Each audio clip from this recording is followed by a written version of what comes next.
नमस्कार। आजकल हम सब सुनते हैं प्रभावशाली बनो, उद्यमी बनो, नेता बनो।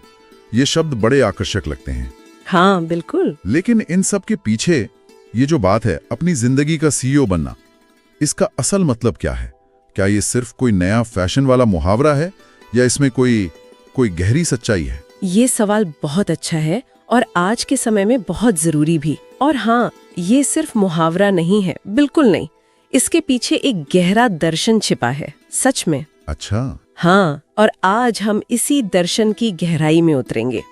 हम बात करेंगे धम्मपद के 12वें अध्याय अत्तवग्ग यानी आत्मवर्ग की। धम्मपद बुद्ध के शिक्षाओं का सार? बिल्कुल, व्यवहारिक ज्ञान से भरपूर है ये। और ये जो अत्तवग्ग अध्याय है ना, ये खास तौर पर आत्म प्रभुत्व मतलब सेल्फ मास्टरी, फिर जिम्मेदारी रिस्पॉन्सिबिलिटी और अनुशासन डिसिप्लिन, इन पर फोकस करता है। यानी वो सारे गुण जो किसी भी सफल नेतृत्व के लिए जरूरी हैं, चाहे वो आप अपनी जिंदगी का नेतृत्व कर रहे हो या किसी कंपनी का। अत्तवग्ग यानी खुद पर विजय पाना। तो इस अध्याय का इसका मूल मंत्र क्या है? बुद्ध किस चीज पर सबसे ज्यादा जोर देते हैं? देखिए, इसकी शुरुआत होती है धम्मपद के 160वें श्लोक से। ये श्लोक एक तरह से पूरे अध्याय का और शायद जीवन को संभालने का भी सार है। अच्छा। बुद्ध कहते हैं, मनुष्य स्वयं ही अपना स्वामी है, अपना रक्षक है। भला दूसरा कौन स्वामी हो सकता है? और आगे कहते हैं, अपने आप को अच्छी तरह वश में कर लेने पर मनुष्य एक दुर्लभ स्वामी पा लेता है। और एक और श्लोक है 165, वो भी इसी से जुड़ा है। उसमें कहते हैं, शुद्धि और अशुद्धि स्वयं पर निर्भर करती है, कोई दूसरा किसी को शुद्ध नहीं कर सकता। वाह, मतलब पूरी की पूरी जिम्मेदारी वो खुद पर है।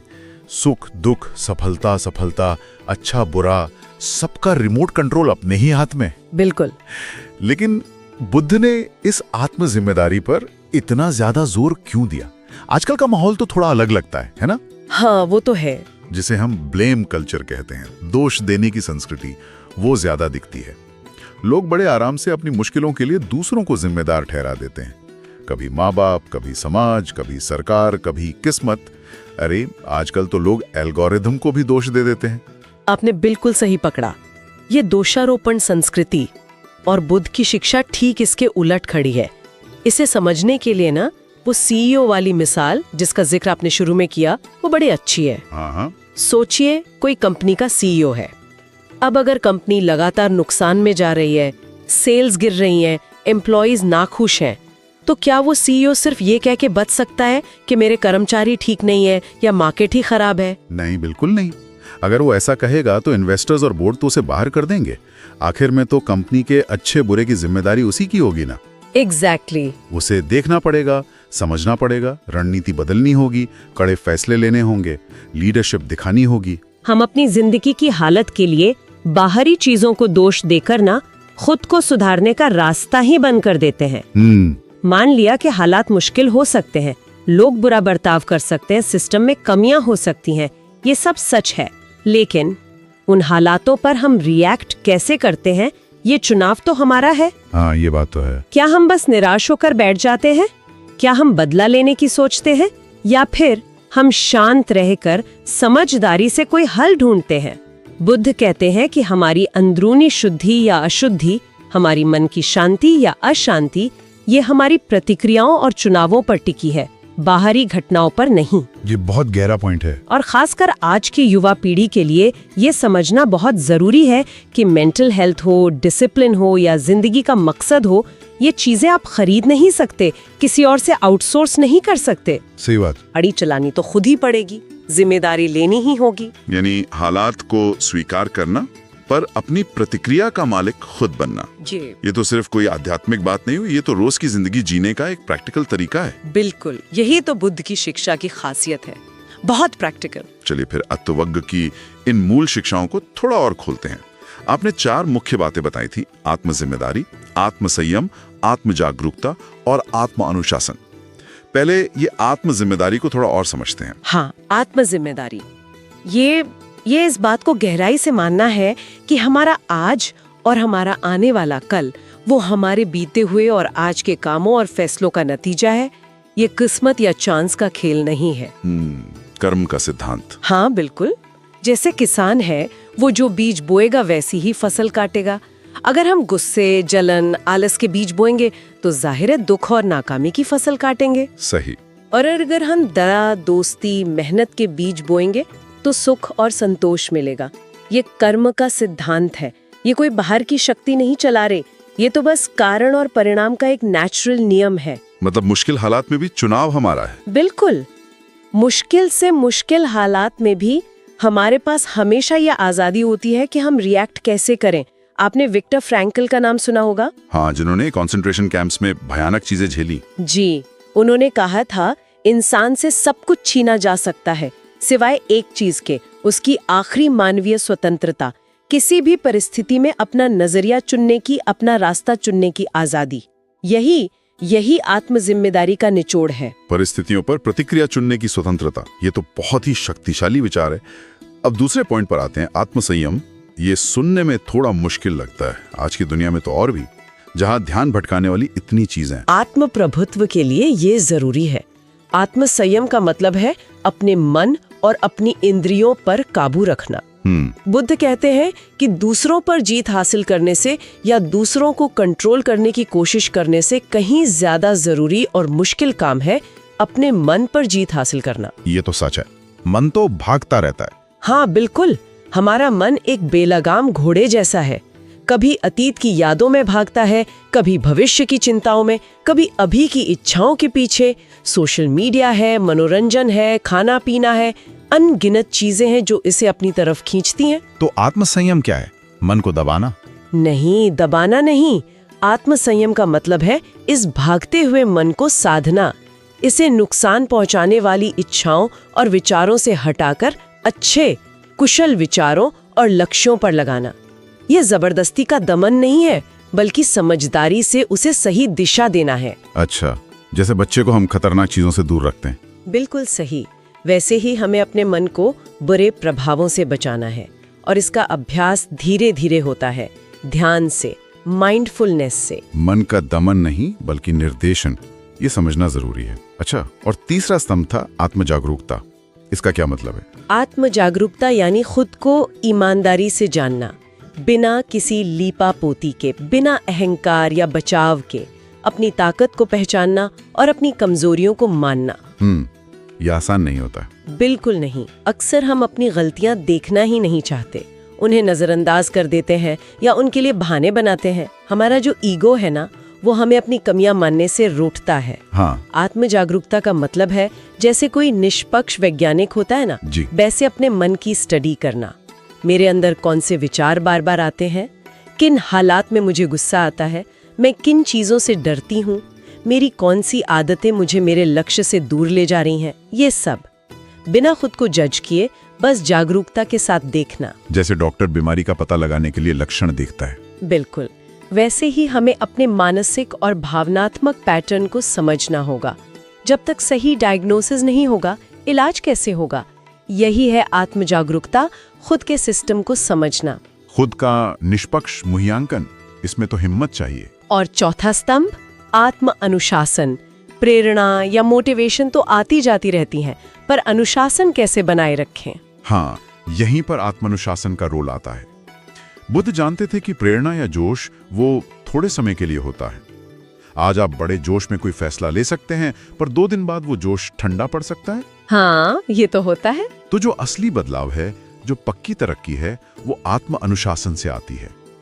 अनुशासन का मतलब है उन कामों को लगातार करना जो हमारे लंबे समय के लिए फायदेमंद है, भले ही उस वक्त हमारा मन ना कर रहा हो। जैसे सुबह उठकर ध्यान करना। हाँ, या रोज एक्सरसाइज करना, या हेल्दी खाना चुनना, या कोई जरूरी काम टालने के बजाय उसे पूरा करना। ये इच्छा शक्ति की मांसपेशी की तरह है, रोज थोड़ा थोड़ा अभ्यास करके इसे मजबूत बनाना पड़ता है। मतलब छोटी शुरुआत करनी चाहिए। बिल्कुल, छोटी छोटी जीतों से शुरू करें। अनुशासन खुद को सजा देना नहीं है, बल्कि खुद से किया हुआ वादा निभाना है, और ये हमें आज़ादी की तरफ ले जाता है, गुलामी की तरफ नहीं, क्योंकि ये हमें हमारी छोटी छोटी फौरी इच्छाओं का गुलाम बनने से बचाता है। जिम्मेदारी, संयम, जागरूकता, अनुशासन, ये चारों मिलकर तो वाकई एक बहुत मजबूत फ्रेमवर्क बनाते हैं। अब उस मानसिक कंपनी वाली मिसाल पर लौटते हैं जो आपने पहले बताई थी। उसे थोड़ा और विस्तार से समझाएंगी प्लीज? ये रूपक मुझे बहुत अच्छा लगा। हाँ जरूर। ये रूपक इन चारों चीजों को एक साथ समझने में मदद करता है। सोचिए आपका मन एक बड़ी कंपनी है, मान लीजिए जीवन लिमिटेड, और आप इस कंपनी के सीईओ हैं। ठीक है। तो कर्मचारी कौन है? आपके मन में उठने वाले हजारों विचार, ये सब इस कंपनी के कर्मचारी हैं। कुछ बहुत पॉजिटिव हैं, क्रिएटिव हैं, मेहनती हैं, जैसे दया, करुणा, सीखने की इच्छा। कुछ नेगेटिव हैं, आलसी हैं, नुकसान पहुंचाने वाले हैं, जैसे गुस्सा, जलन, शक, डर। और कुछ बस गपशप करते रहते हैं बेकार की, चिंताएं, पुरानी बातें सोचते रहना। हाँ। तो सीईओ यानी आपको ये पहचानना होगा कि कौन से कर्मचारी कंपनी के लिए अच्छे हैं, किन्हें ट्रेनिंग की जरूरत है और किन्हें शायद निकालना ही पड़े। ठीक है। और शेयर होल्डर्स? आपकी इच्छाएं और वासनाएं, वो हैं कंपनी के शेयर होल्डर्स।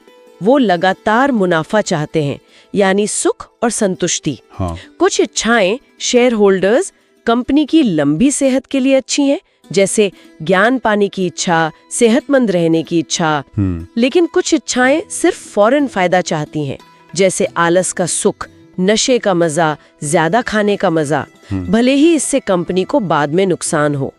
तो सीईओ को तय करना है कि किन शेयर होल्डर्स की मांगे पूरी करनी है और किन को नजरअंदाज करना है या कंट्रोल में रखना है। और मैनेजर? आपकी जागरूकता या सचेतनता, माइंडफुलनेस जिसे कहते हैं, वो इस कंपनी के मैनेजर है। इसका काम सिर्फ देखना और रिपोर्ट करना है। ये देखती है कि कौन सा कर्मचारी विचार क्या कर रहा है, कौन सा शेयर धारक इच्छा क्या मांग रहा है, कंपनी में क्या चल रहा है। बिना कोई फैसला सुनाए, बिना दखल दिए, बस ईमानदारी से सीईओ को रिपोर्ट देती है। अभी गुस्से का विचार आया है, अभी आलस की इच्छा जोर पकड़ रही है। आखिर में आपका सचेत स्व, कॉन्शियस सेल्फ, आप है इस कंपनी के सीईओ। आपका काम है मैनेजर सचेतनता से मिली रिपोर्ट को समझना, उसका विश्लेषण करना और फिर कंपनी के विजन यानी जीवन के लक्ष्य और मूल्यों के आधार पर फैसले लेना। किन विचारों कर्मचारियों को बढ़ावा देना है, किन इच्छाओं शेयर धारकों को कंट्रोल करना है, कौन सी नई पॉलिसी आदतें लागू करनी है। अगर सीईओ जागरूक नहीं है, जिम्मेदार नहीं है, संयमित और अनुशासित नहीं है, तो कंपनी में बस गड़बड़ फैल जाएगी। सही बात है। नेगेटिव कर्मचारी हावी हो जाएंगे, नुकसान पहुंचाने वाले शेयरधारक कंपनी को डुबो देंगे और आपकी जीवन लिमिटेड दिवालिया हो जाएगी। वाह, ये मानसिक कंपनी का रूपक तो कमाल का है। इसने तो पूरी बात को इतना साफ कर दिया। ये दिखाता है कि अंदर का मैनेजमेंट कितना जरूरी है, बिल्कुल वैसे ही जैसे किसी बाहर की कंपनी का मैनेजमेंट। बिल्कुल। अब ये देखते हैं कि अत्तवक्त के ये सिद्धांत आज की जो मॉडर्न चुनौतियां हैं उनका सामना करने में कैसे मदद कर सकते हैं। जैसे शुरुआत करते हैं सोशल मीडिया के दबाव से। ये तो आजकल बहुत ही आम है। हाँ, सोशल मीडिया का दबाव ये एक बड़ी चुनौती है। हम लगातार दूसरों की एकदम परफेक्ट दिखने वाली जिंदगी की तस्वीरें, वीडियो देखते रहते हैं। हाँ। जिसे हाईलाइट रील्स कहते हैं ना। हाँ। और फिर अनजाने में ही हम अपनी नॉर्मल सी उतार चढ़ाव वाली जिंदगी, जिसे बिहाइंड द सीन्स कह सकते हैं, उससे उसकी तुलना करने लगते हैं। इससे अक्सर जलन होती है, इंफीरियोरिटी कॉम्प्लेक्स आता है, निराशा होती है। ये तो बहुत होता है। तो अत्तवज्ञ यहाँ हमें याद दिलाता है कि हमारा ध्यान बाहर की तुलना पर नहीं, बल्कि अंदर के मूल्यांकन और सुधार पर होना चाहिए। आपकी मानसिक कंपनी कैसी चल रही है, आपके अपने कर्मचारी, विचार और शेयर होल्डर इच्छाएं कितने सेहतमंद हैं, ये ज्यादा जरूरी है, ना कि पड़ोसी की कंपनी बाहर से कितनी चमक रही है। बुद्ध की शिक्षा आत्म केंद्रित है, दूसरों से मुकाबले पर नहीं। अपनी तरक्की को नापे, दूसरों की नहीं। अपनी प्रोग्रेस देखें, दूसरों की नहीं है। बहुत सही बात है। अच्छा, और मानसिक स्वास्थ्य की जो परेशानियां आजकल जैसे स्ट्रेस, एंजाइटी, डिप्रेशन, इनमें अत्तवक्त का नजरिया कैसे मदद कर सकता है? मेंटल हेल्थ के मामले में भी अत्तवज्ञ का सिद्धांत बहुत काम का है। बुद्ध की शिक्षा हमें अपने इलाज की जिम्मेदारी लेने के लिए कहती है। देखिए, मदद मांगना, जैसे किसी थेरेपिस्ट या डॉक्टर के पास जाना, ये एक बहुत जरूरी और हिम्मत वाला कदम है। हाँ, बिल्कुल। ये दिखाता है कि आप अपनी प्रॉब्लम को मान रहे हैं, लेकिन ये सिर्फ पहला कदम है। असली काम तो खुद पर करना होता है।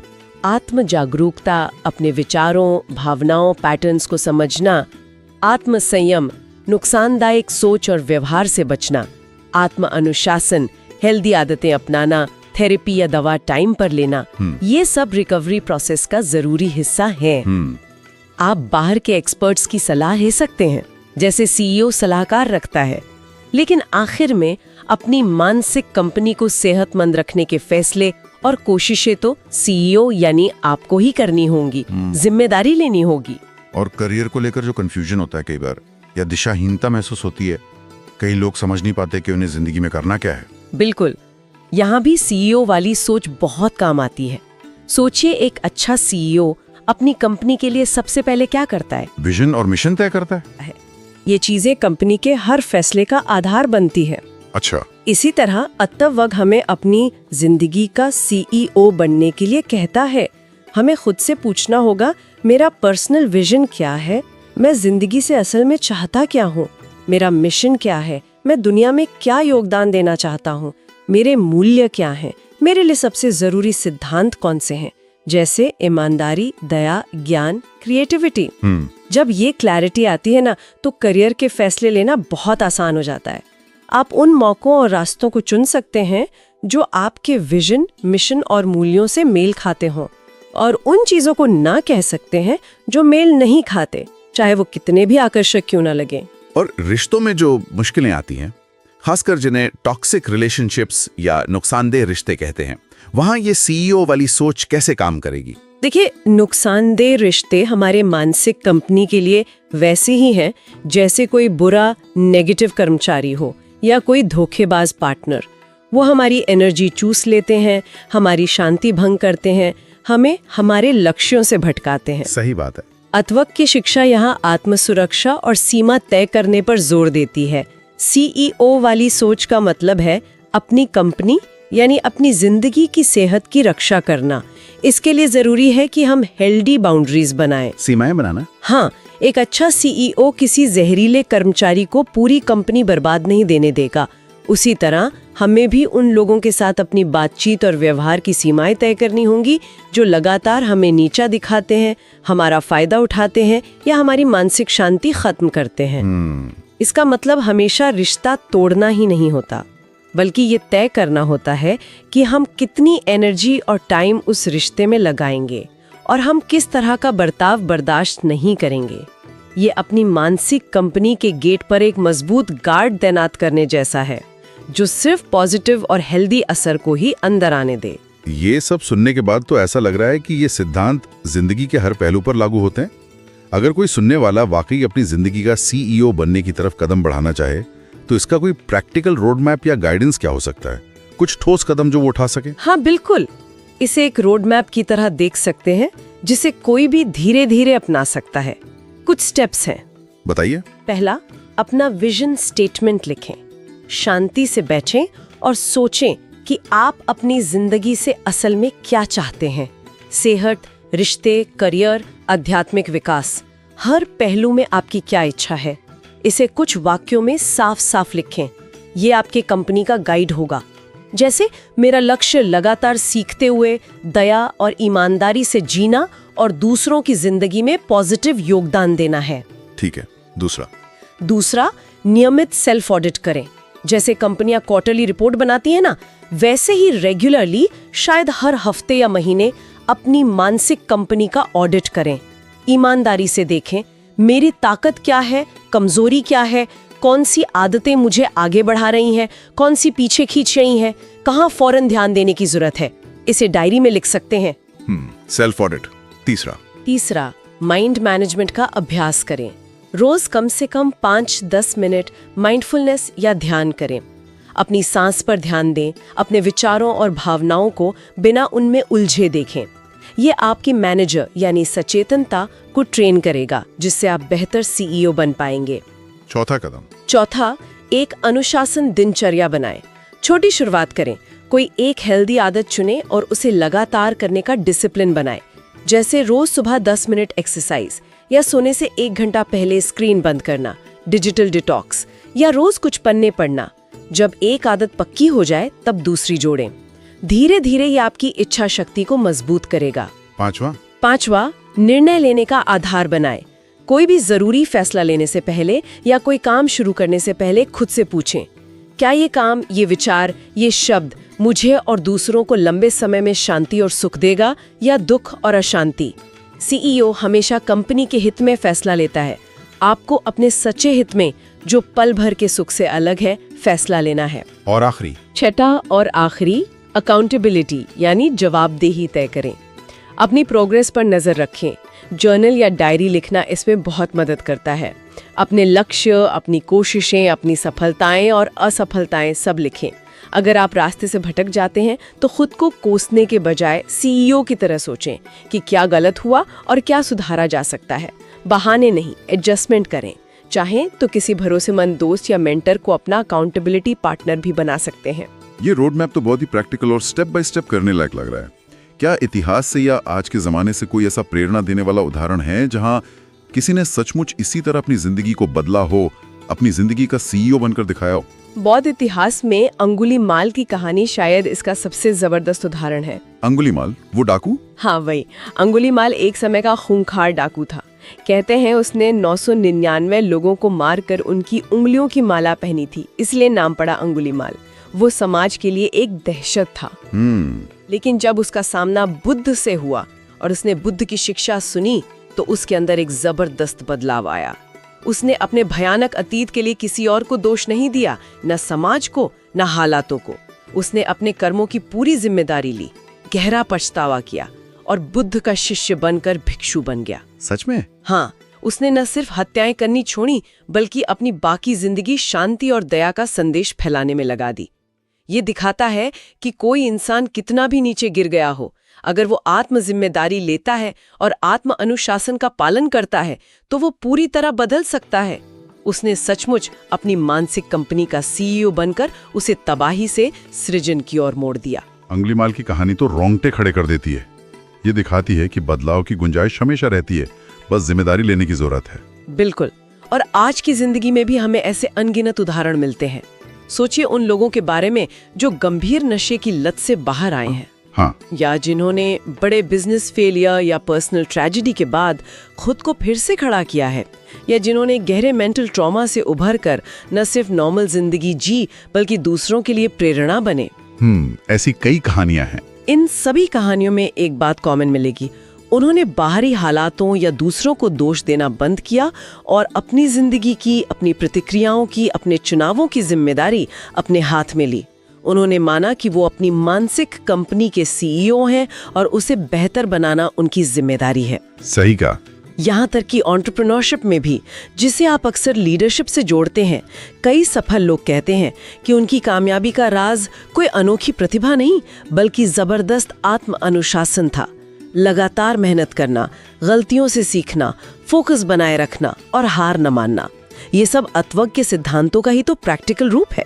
तो अगर हम इस पूरी चर्चा का सार निकालें, लब्बो-लुआब निकालें, तो अथर्व हमें यही सिखाता है, खुद के मालिक बने, बी योर ओन मास्टर, अपनी जिंदगी के सीईओ बने। एकदम सही कहा। पूरी दुनिया को कंट्रोल करने की कोशिश करने की जरूरत नहीं है और ना ही ये मुमकिन है। बुद्ध कहते हैं सिर्फ खुद को साध लो, अपने मन को जीत लो, बस यही काफी है। यहीं से सच्ची आजादी, सच्ची शांति और सच्चा सुख मिलता है। जब आप अंदर से स्थिर और अनुशासित होते हैं तो बाहर की दुनिया की उथल पुथल आपको उतना परेशान नहीं कर पाती। और जैसा कि आपने शुरू में जिक्र किया था, धम्मपद का 165वां श्लोक इस बात को और पक्का करता है। हाँ, वो श्लोक है, मनुष्य स्वयं ही बुराई करता है, स्वयं ही दूषित होता है। मनुष्य स्वयं ही बुराई से बचता है, स्वयं ही शुद्ध होता है। शुद्धि और अशुद्धि स्वयं पर निर्भर करती है, कोई दूसरा किसी को शुद्ध नहीं कर सकता। ये बार बार हमें हमारी अपनी एजेंसी, हमारी अपनी ताकत और हमारी अपनी जिम्मेदारी की याद दिलाता है। तो सुनने वालों के लिए आज का विचार ये है, जिस पर वो सोच सकते हैं, ये जो अंदरूनी सीईओ की भूमिका है, अपनी मानसिक कंपनी को जिम्मेदारी से चलाना, अपने विचारों और इच्छाओं को साधना, ये बाहरी दुनिया के साथ हमारे रिश्तों को, हमारे काम को और हमारे जीने के तरीके को किस तरह बदल सकता है, इसके क्या असर हो सकते हैं, इस पर जरूर सोचेगा।